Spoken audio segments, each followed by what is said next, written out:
আজ চলঙ্গী ব্লক গ্রামীণ চিকিৎসক সমিতির উদ্যোগে চলঙ্গী পদ্মা ভবনে আয়োজিত হলো গ্রামীণ চিকিৎসক সমিতির 14তম বাৎসরিক ব্লক কনভেনশন ও স্বাস্থ্য বিষয়ক আলোচনা শিবির।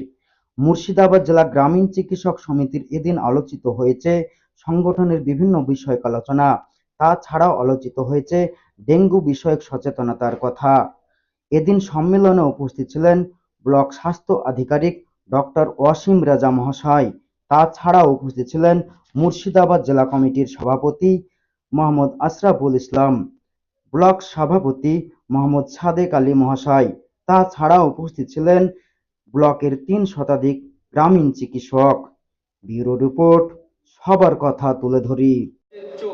চোখের ভেতরে ব্যথা করবে, এটা আমাদের ভাষায় আমরা বলে থাকি রেট্রোঅরবিটাল পেন। তারপরে আসছে কি নাক দিয়ে রক্ত বেরোতে পারে। মুখে ড্রাগ ইন্সপেক্টরকে বলে যে কেন আধিকারিক মহাশয় আমাদেরকে প্রতিশ্রুতি দিয়েছেন, আমাদের যে দাবিগুলো সেই দাবিগুলো তিনি সঙ্গে থাকবেন, তিনি পূরণের ব্যবস্থা করবেন, এইরকম আশ্বাস তিনি আমাদেরকে দিয়েছেন। যদি এইরকম ভাবে এইসব সরকারি আধিকারিকরা আমাদের থাকে তাহলে আমরা অনেক অনেক বেশি ভালো পরিষেবা দিতে পারবো।